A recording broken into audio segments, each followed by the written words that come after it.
But that's not how it works in our corrupt society. Instead, no, you give the money to our donors. He gives us 300 million. You give him countless billions. That's how it's supposed to work. And at the end of the day, by the way, this is going to be a very small amount of money in comparison to what he gets off of like Golden Dome or whatever. But I just want to remind everyone of how varied and constant the corruption actually is. Now, that said, let's talk about another aspect of this. As we've described in other videos, Musk is once again suckling at the teat of government, gobbling up contracts that his corporations don't deserve. But at the same time, the work he's already done in government is continuing to cause problems. And Trump and those who are left in doggy after Elon Musk left are having to clean up the messes. So there's new reporting. They ain't cleaning up shit. Donald Trump doesn't know what's going on. He doesn't read intelligence reports. People think it's crazy that Trump is walking around saying that this attack on the Iranian nuclear facilities was so successful. They're like, oh my God, but there's all this information from within your own government that says, you know, hey, that this actually might not have been as successful as you thought. In fact, it might not have been successful to the point of anything. It might have just closed a couple doors that they have to unbury and then they just get back to work. People think it's crazy that he doesn't know these things. First of all, even if he did know these things, he would still say it was successful. But I'm actually on the side of he doesn't know any of these reports exist. He ain't listening to anything. He ain't getting any intelligence reports. His ass is golfing. When Donald Trump won in 2017, and everybody was losing their shit.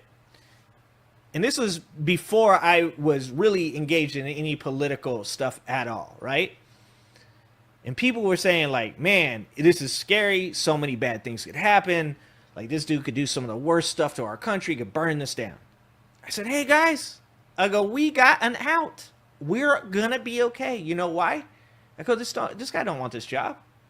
He don't want this job. He only wanted to run for president because his reality TV show was going away.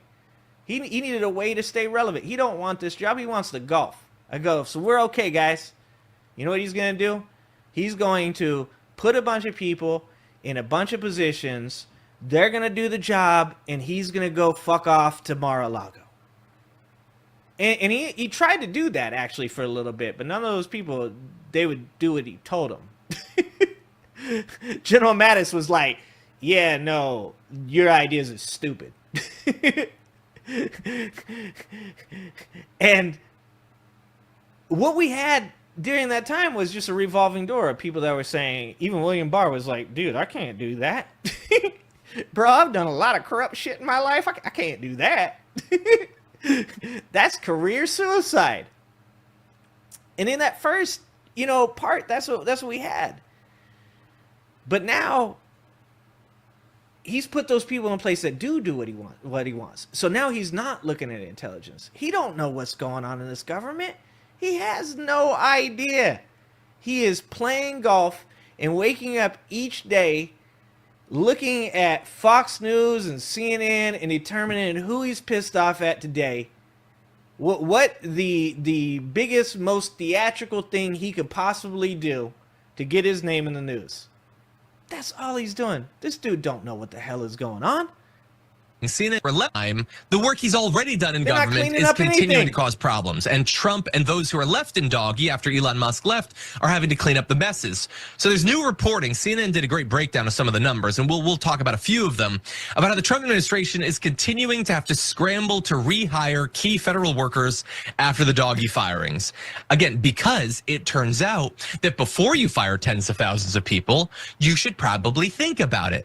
And this is both stupid and costly. Now, look, and it's because they used an AI algorithm to do it.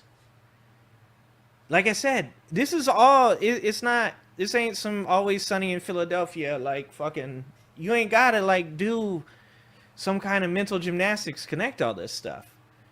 These people had an idea, and that is they can fire a ton of people in the government using an algorithm from AI to determine what jobs to get rid of. This is why the Enola Gay got taken down. This is why Donald Trump is triggered by the term equity and thinks that we should just, get rid of this program. It's because people like Elon Musk convinced Donald Trump, which probably wasn't that hard while he was stuffing $240 million into his pocket, that you don't need employees. We got AI. We got AI. Guys, I did it again. Sorry, John. I'm sorry for that pause, dog. But you got to stay there for a minute. Because we got AI. They said, don't worry about it. We are right now test subjects in the great techno-oligarch experiment. And guess what? We're the ones that are going to have to find the bugs. We're the ones that we're going to have to say, hey, hold on. My grandma can't call into Social Security. Her shit got cut off because you think she's dead or you think she was born in a foreign country. So now she can't access her Social Security anymore. Can you guys fix that? Maybe we'll ask Grok. We'll see if Grok can do it. This is all connected, man. These techno-oligarchs believe that they should be in charge of this country. They can run it better than anybody. They can run it more efficient than anybody. And if you've ever seen a tech startup in your life, you know how much of a shit show that is until that one day they get lucky because somebody that works for them has a breakthrough. Not them, not Elon Musk, not Mark Andreessen, not Mark Zuckerberg. Somebody that works for them has a breakthrough, and that's when things get better for them. And that doesn't always last very long. That's why there's so many failed startups. And the last thing we want to be talking about is the United States of America being part of a failed startup. That's going to end badly. That's going to end in revolution. Also think it's wildly immoral and dehumanizing to fire all these people without even understanding what their job is and then ask them to come back. That's terrible. I understand that that's not going to be persuasive to Elon Musk or these other tech sociopaths. They believe you break stuff and whatever. These aren't people. They're just numbers on a spreadsheet. Break stuff and move fast. That's literally what they say. You break stuff, move fast. That is the entrepreneurial. I can say it, guys. Okay, that's in the trailer park vocabulary. This is what they do. I'm not going to try to say it again. But again, the other number on the spreadsheet is how much you're spending to do this. When you fire all these people, ostensibly to generate savings for the government, and then you end up having to pay even more money over litigation and rehiring them, this was stupid in every way that it could be. And so, look, I want to break down some of the specifics to really sell this. So here's one of, I think, the most offensive. And so earlier this month, Voice of America called back dozens of Farsi speakers, one of the languages that's... By the way, here you go. Here you go. Clay Rising in the Red Scare. McCarthy attacked the Voice of America too. If you want like a good example, of who Donald Trump is, just take a look at Joseph McCarthy. There's a lot of connection between Joseph McCarthy and Donald Trump. Roy Cohn, who was Joseph McCarthy's main dude, his main assistant, was one of Donald Trump's best friends. He's the guy that got Donald Trump off the ground when he wanted to build buildings in New York that was controlled mostly by the mafia. Roy Cohn also taught Roger Stone, who is one of Donald Trump's personal lawyers. And he also looks like he may or may not have starred as the main villain in Who Framed Roger Rabbit as well. That's a possibility. If you want to know, the idea of what this administration embodies, there's a lot of moving parts, but you can understand. You have the Project 2025 people. Weird-ass Pee-wee German Stephen Miller is part of that faction. You've got the tech oligarchs that think the Curtis Yarvin way of doing things is the way to move America forward and turn it into a giant corporation ran by multiple CEOs in different states. No more governors, no more presidents. You have a king that's a dictator and then a bunch of CEOs under him. And then Donald Trump, the buffoon that he is, Orange Jim Jones, the leader of the cult, he gets to be the puppet king. And he's okay with that because, like I said before, he doesn't want to do the job. He wants other people to do the job. He just wants to take the credit. He wants other people to do things, and then even if they don't succeed, he wants to say they did, so that way he can take credit for it. Joseph McCarthy had the same narcissism, the same want for legacy, the same need to lie, the same insults for the press, the same wanting to get rid of the voice of America that Donald Trump does. And that's not a coincidence. That is by design. It's not a bug, it's a feature. Used in Iran, who had been on paid administrative leave since March. So hold on, pitchforks. Pitchforks. Pitchforks. You just got into my favorite one. I think I said this last time I was on stream. Pitchforks. Pitchfork says Republicans are so bad at reading, you could write a smut called Jesus Loves You, and I doubt they'd read enough to ban it. That's what I said. I said, if you want to give these people any credit at all for any type of any genius, evil genius, as somebody pointed out last time I said this, I think it was maybe Tombstone. Can't remember. Somebody said you need to add an evil onto that to make it okay. If you want to give them any credit for evil genius, the smartest thing these people did was they put it in books. They wrote that shit down. Project 2025. There is no greater kryptonite to a Trump supporter than a 980-page book. If you pick up a book this size, this is about 1,400, right? Nah, we there, right? It's about 1,000. This is the size. This is the size of Project 2025. If you told a Trump supporter that Project 2025, all they got to do to find anything out about it was read that book, they go, I'm good. I'll just listen to what Trump says. You know, he don't even know what Project 2025. He never heard of it, man. Like, there is no more genius idea than to control the Trump cult by putting the information in books. People keep saying, they're like, oh, you think that Curtis Yarvin stuff's real? You think like Mark Andreessen and you think Peter Thiel and all those guys are trying to take over? What kind of evidence do you have? I'm like, they wrote books. They give fucking speeches. They're longer than like 30 seconds. So I know you get most of your information from memes and TikToks. But if you watch the 24-minute speech of Peter Thiel saying that monopolies are good and, you know, he wants to build cities in the middle of the ocean with cities for him and his people, you guys would actually know what the fuck is going on. The smartest thing they ever did was put that information in books. It's kryptonite to a Trump supporter. They were fired because we probably aren't going to need anyone who speaks Farsi or anything like that. Donald Trump's definitely not going to get us in a war. And then, oops, we need to bring them back. And they did. And do you know what they did after that? For many of them, they fired them again. They fired them, then they brought them back, and then they fired them yet again. And the expectation will be, well, if we ever need them, you know, when Trump starts the war again, I guess we could just rehire them. And look, they do. But once again, I'm gonna disagree with them there. That's not a bug. It's a feature. They're firing these people, and then they're rehiring these people because they've been told by the courts to do so. It's not like they're like, oh, like, hey, we need these people. Believe me, they would let the country fall the fuck apart if they could. It's the judiciary system, slow as it may be, unwieldy as it may be, is finally catching up to some of these things and is saying, hey, like, you can't fire these people, and at the least we need to take this to the Supreme Court to make sure that it's just. There's that video by the More Perfect Union, where they go to that town in West Virginia that's completely decimated from the loss of manufacturing jobs. And the budget office is in West Virginia. It's one of the larger employers in the city.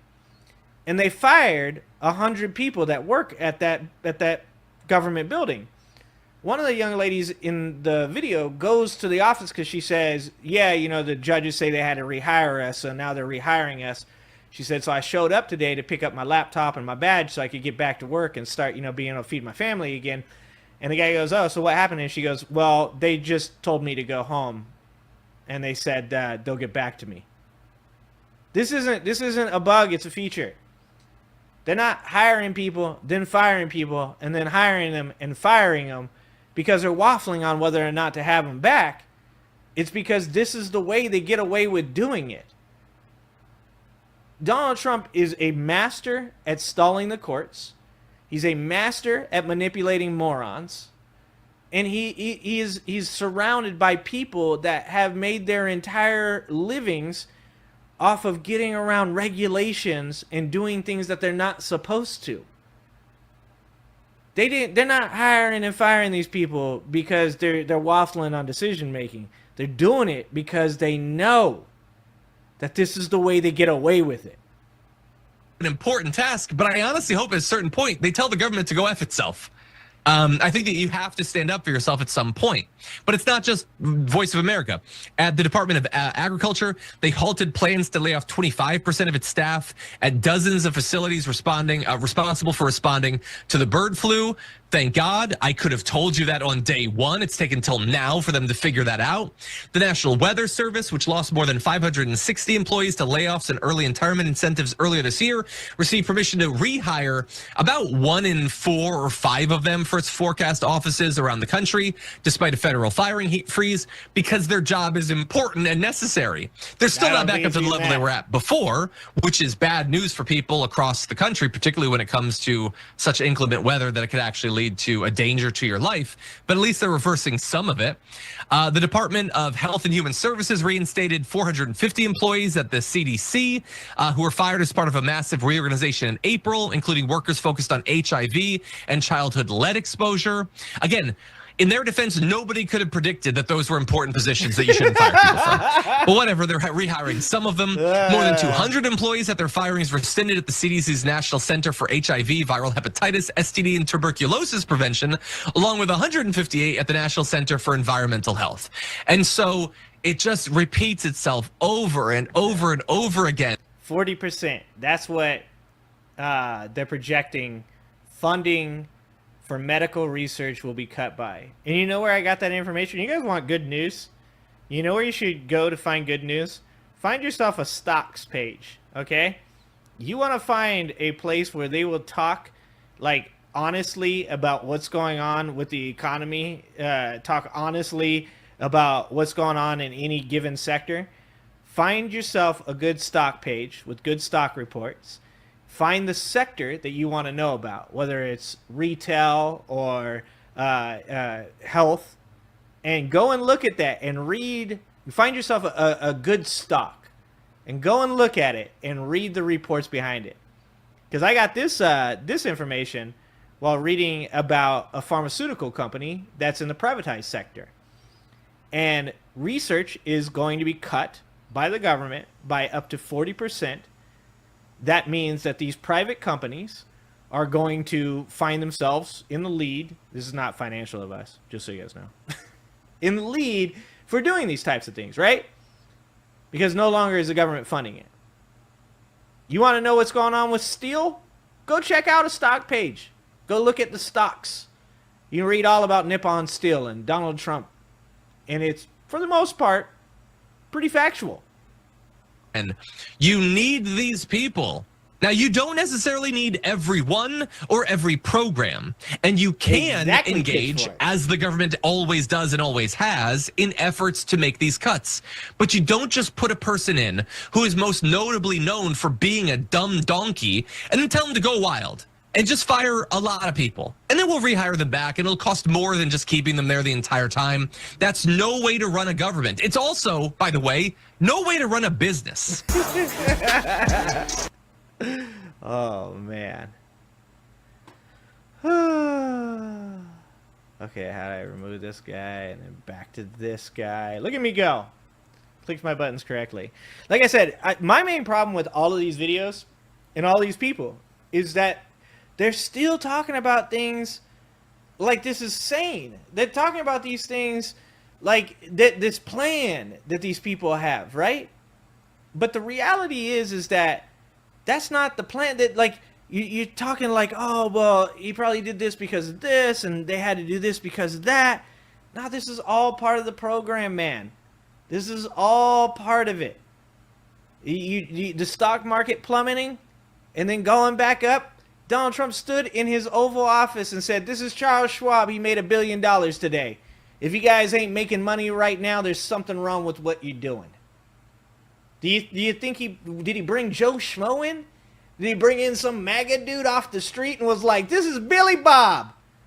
Billy Bob, he made a lot of money. You know, he bought Tesla stock when it was 140. He bought 2 shares. He made $300. That's a lot of money to Billy Bob. That's a lot of money." No, he brought in Charles Schwab because those are the people making money right now. Because that wealth gap is going to continue to grow because that's the plan. Like, my main issue with everything that's going on with voters and how they perceive what's going on in this country right now, especially voters on the left, is you're trying to make sense of something and you're trying to make it right with yourself and you're trying to think about from your point of view, like, okay, well, like, how could this? And I do that too. I tell my wife all the time, I wake up each day going, well, maybe I'm wrong. Maybe I'm wrong. Maybe today is the day that we're all wealthy. Maybe today is the day that we enter the utopian society that Donald Trump has promised his supporters. But that's wrong. Because it's disregarding the fact that it's not utopia that Donald Trump is promising his supporters. It's you get to see brown people get deported. And that's what they jerk off to. I mean that shit. That's what they do. They love that shit. You know, that's why the janks of the world, TYT, sorry, used your video. Now I'm gonna be mean to you. That's what the janks of the world want you to believe, that like these guys are gonna wake up one day and be like, "Oh, you know, actually this was actually kind of bad." No. It's deportation porn. They love that shit. This is what they voted for. Believe people when they tell you who they are. The tech oligarchs, when they say they want cities that they can control, when Curtis Yarvin says America needs to get over its fear of dictatorship, that's not hyperbole. That's what they believe.